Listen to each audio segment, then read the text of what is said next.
Blood trickled from 7-year-old Amara's nose as the businessman, Victor Langston, sneered with cold satisfaction.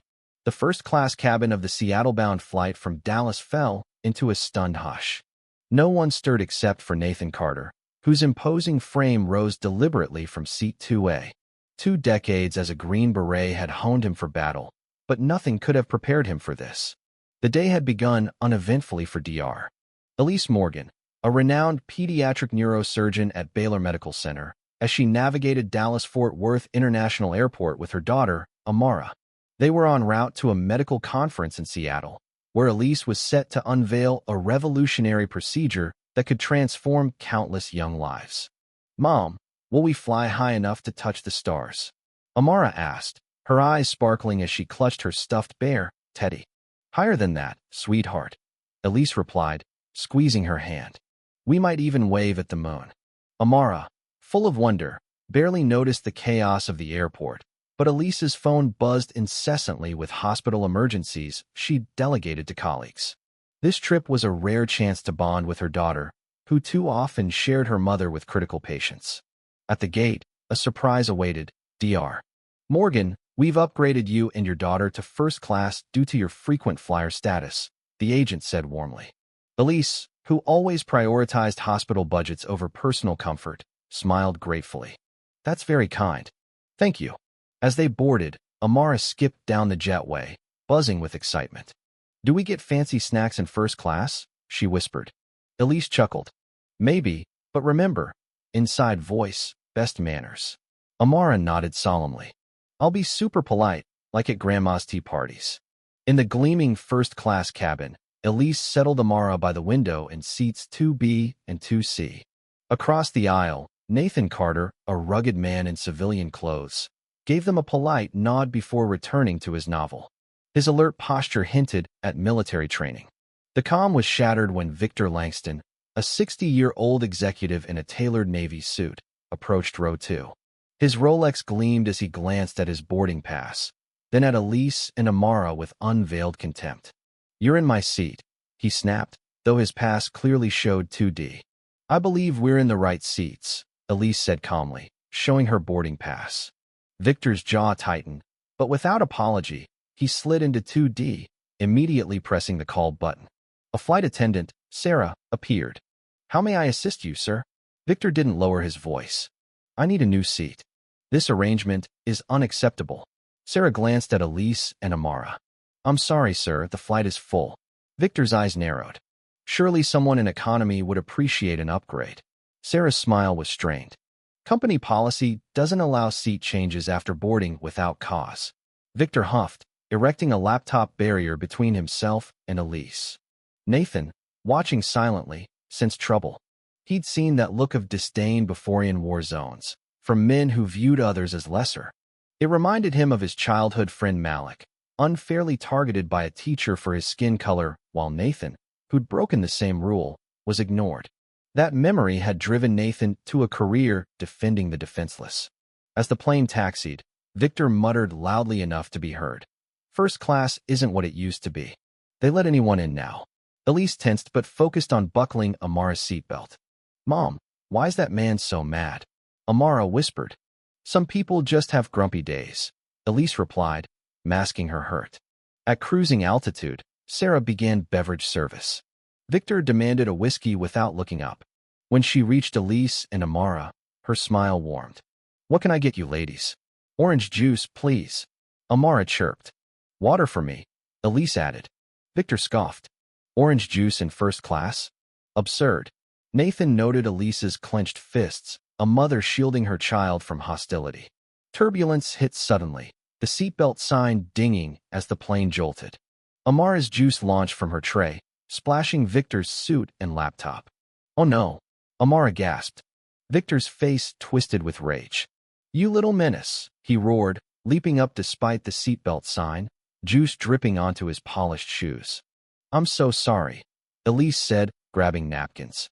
"It was the turbulence." "Don't touch me," Victor snarled, recoiling. "This is a $7,000 suit. Do you even comprehend what that means?" Elise's cheeks burned. "Sir, it was an accident. My daughter's only 7. Victor sneered. Maybe if you taught her manners, this wouldn't have happened. But I guess that's too much to expect from some people. The venom in his words silenced the cabin. Passengers buried their faces in magazines, avoiding eye contact. Sarah hurried over with napkins. "Let me help, sir. This suit is ruined."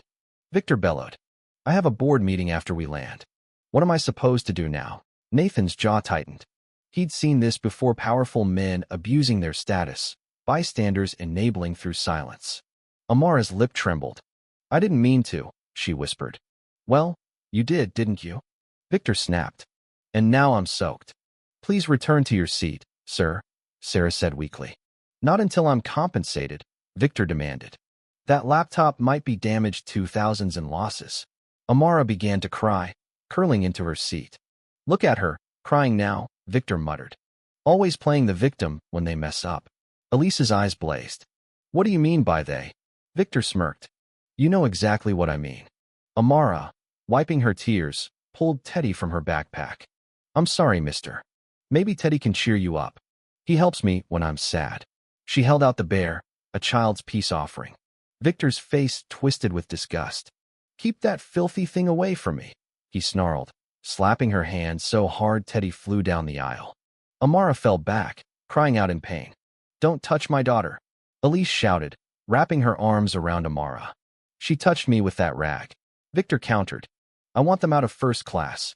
Sarah suggested meekly, "Perhaps, Dr. Morgan, you could move to calm things down."